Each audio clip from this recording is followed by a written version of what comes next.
Are you ready to become a Pokemon investing god? Let's look at the numbers. Hey everyone, welcome back to the channel. Today, we'll be talking about how to activate God mode when it comes to Pokemon card investing. I'll be sharing some tips and tricks that the professionals use to give themselves an edge. Before we get started, I do want to say just very quickly, I do not view Pokemon cards as a get-rich-quick scheme. Yes, it is possible to make money buying and selling cards. We can cover some of those ways in a different video. This is all about investing. And for me, Pokemon card investing is a long-term thing. It's about buying a product or products that you really love, that you really enjoy, that potentially you're going to sell down the road in years and years, or maybe even decades time. So I want to help set you up for success now by laying a good, sturdy foundation. So if you're up for that, let's get going. So number one is start at the end. There is an often misquoted line from Alice in Wonderland, and it goes like this. It says, if you don't know where you're going, any road will get you there. If you don't know where you're going, any road will get you there. And this is extremely true for Pokemon card investing. I get messages quite often, usually on my Instagram, and the messages go something like this. Hey Rob, I got into the hobby again after 151. I'm looking to see what's the best product to invest in right now. I've just realized I can make money. I've seen the previous gains of sets in the past. What do I invest in now? What's going to go up the most? And, I'll reply and kind of start asking them, what's your timeline? What kind of money are you thinking of spending? How are you going to sell it at the end of the day? And they often have no idea, right? They haven't even thought about that. And it's okay. You want to know what's going to go up for sure. That's a great question. But instead of thinking what's going to go up, what should I buy now? Start asking yourself these kinds of questions instead. How am I going to sell these products? When am I going to sell them? Who is going to want to buy them? Which platform am I going to use to sell them? How am I going to ship them? How much is it going to cost me to ship them? What will that do to my margins?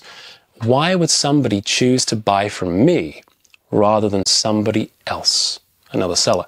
And once you start asking yourself these kinds of questions, then you really get into the end game. And the end game in investing is really where it all comes together. It's what really counts. Until you get that money in your bank account, until that money lands from a trade or whatever you've done, it's all just your time, your dollars, your space in your house that you have invested. So start thinking about the end game. If you don't have a concrete plan to sell on, you are just a collector. And there's nothing wrong with being just a collector. Sometimes you might be a bit of a hoarder, but we'll parking lot that one.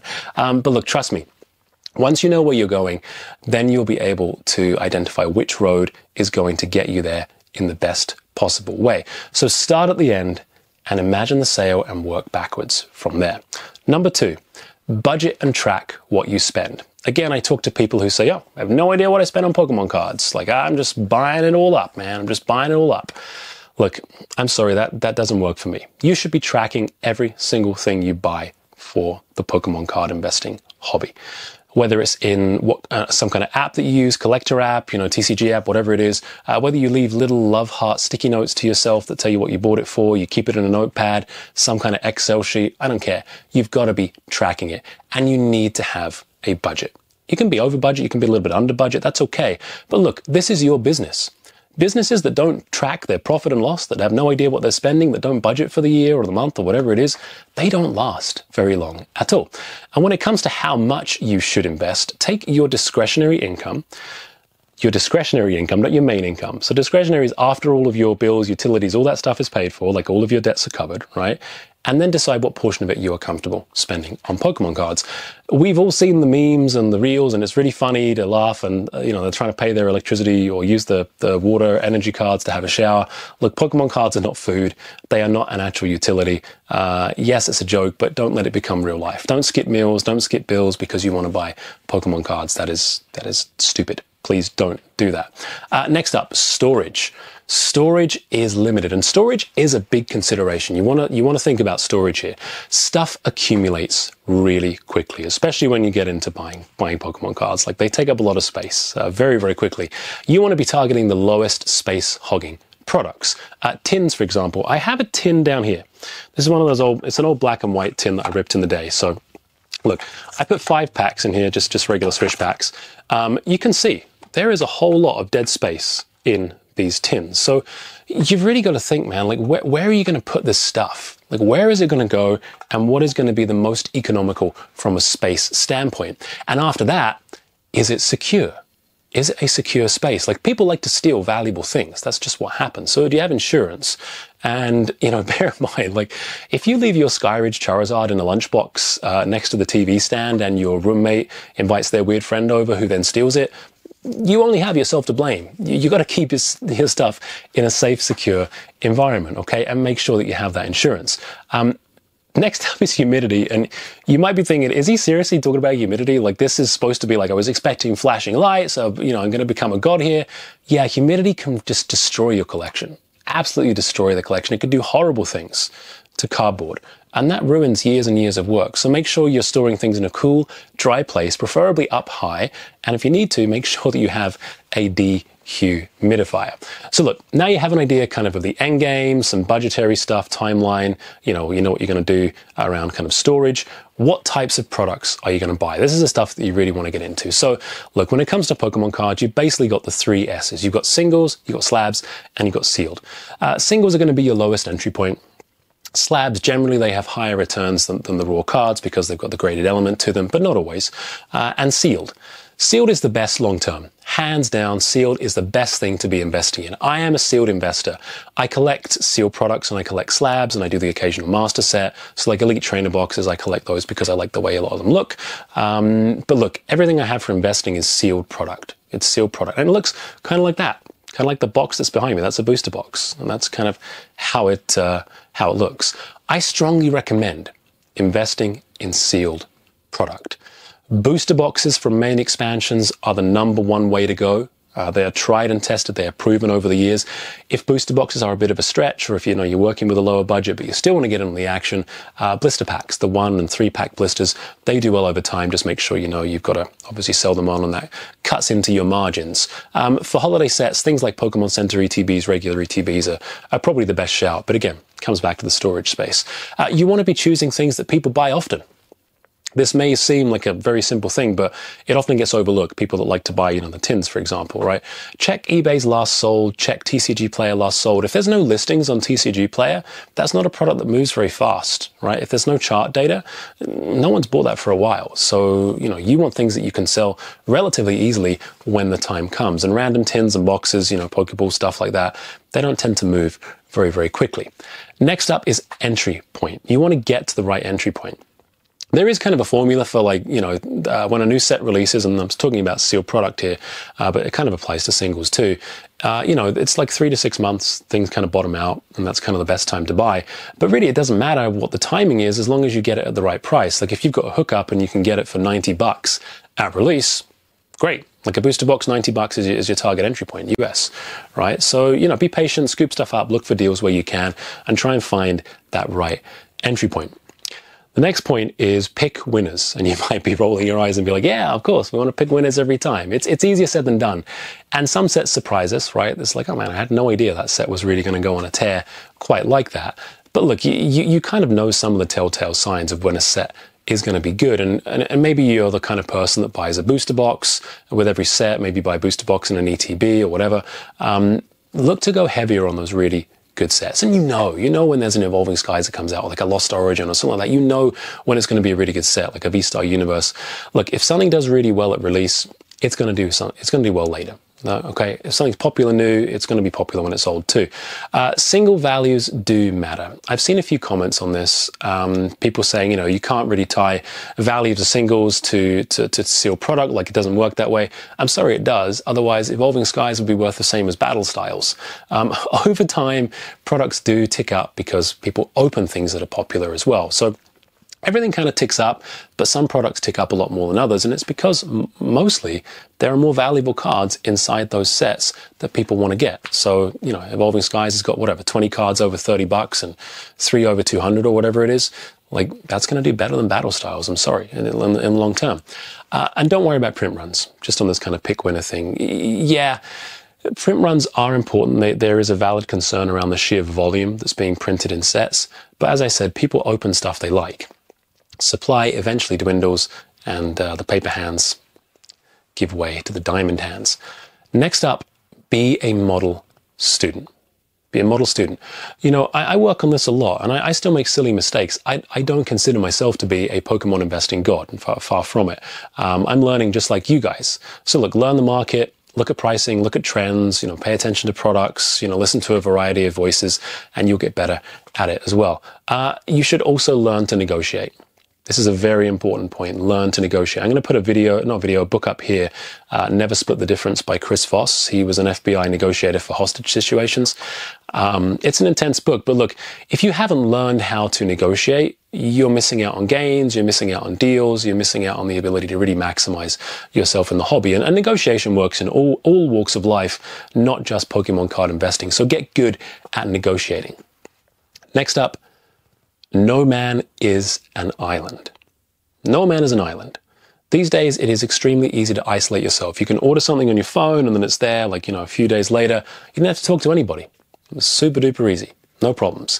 And that's a real shame, in my opinion. Get out into the community.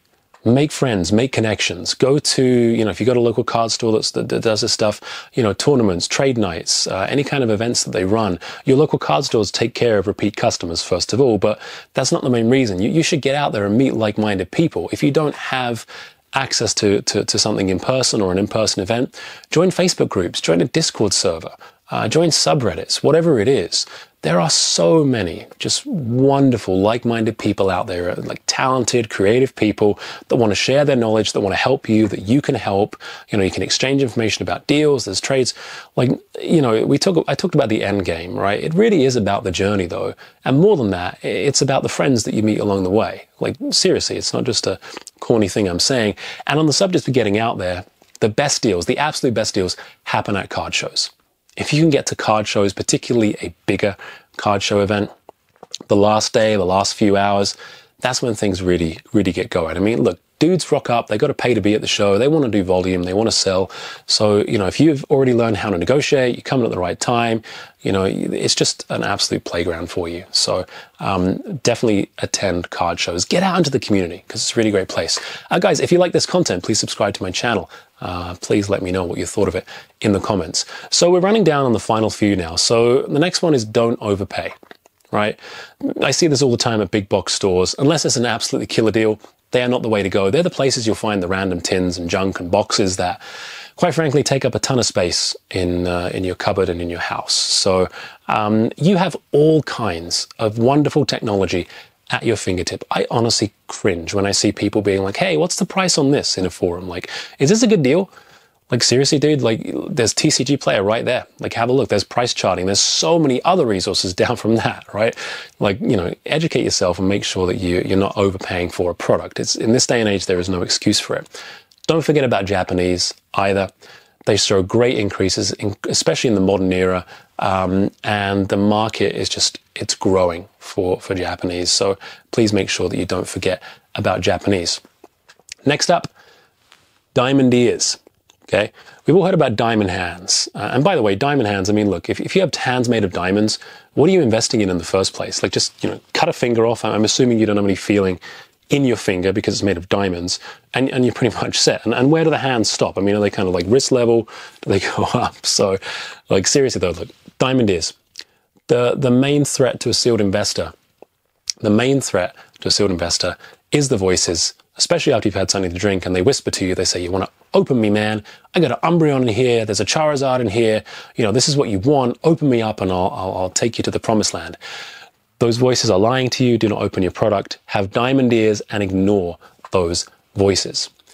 Next up, don't go too deep too soon. I see this happen all the time in groups. Guys are like, F this, I'm leaving the hobby. And you see all the stuff they're selling. It's just this most random assortment. And you can tell, like, they've gone out, they've spent a few grand, they bought up slabs, singles, they bought up a ton of sealed product, you know, random tins, whatever it is. And they're selling it often at a loss because they went crazy. They went too deep too soon. So look, don't spend all the money you have on Pokemon cards. And if you see those come up, I'm going to be completely honest right now. Leverage those situations. I am not responsible for a grown adult who went and spent too much money on Pokemon cards. If they're looking to get rid of something and they want to do deals, I am absolutely going to leverage that to my full advantage. And by the way, if I have a community of guys that are with me here, maybe, maybe one guy wants the slab, maybe one guy wants some of the seal, one guy wants some of the singles, we can all negotiate in bulk and save on shipping. Like, it's just a wonderful thing. So look, don't go too deep too soon, and it ends up in heartbreak, and then the sharks come out and they just eat up all of your profits or losses, and you're just left kind of ruining the day you got into Pokemon cards. I want to speak very quickly about liquidity. I see people comment on my posts all the time saying, yeah, bro, but you're not liquid. Look, if you need to be liquid, keep cash on the sidelines. Invest in a money market fund, some kind of cash equivalent. I don't know. Look, it's some kind of like low interest savings account where you can pull the money out straight away. If you need liquidity, don't put it into Pokemon cards. It's that simple. A balanced portfolio should have a cash portion. This is the second to last point. Know your friends and your enemies. Know your friends and your enemies. There are unscrupulous people out there, especially on social media. They'll say, hey, go and buy this card. Meanwhile, they have 200 of them. As soon as the price pops a little bit, they're going to sell all theirs, right? Or, hey, this product is 100% going up. This is my special package that I got for you guys. By the way, here's a link to my store where you can buy it. Okay? And there are guys who do this legitimately. I'm not ragging on these guys. Or they're like, hey, here's 30% of my advice video is spent on sponsorship. Look, this stuff gets easier to spot as time goes by. All right, just make sure that you're always treating any content you consume with a discerning ear, even my content. But I would challenge you guys, and I would say, are you your own worst enemy? Do you just hear what you want to hear and then go about your business? Finally, guys, have fun. This is hobby investing. It should be a fun time. You should be enjoying it, okay? Don't stress. If you're waking up in the middle of the night thinking I shouldn't have bought that, well, hey, maybe you shouldn't have. So go from there. Guys, I really appreciate you watching this video. Pokemon investing should be a very small portion of a well-balanced investment portfolio. Until next time, take it easy.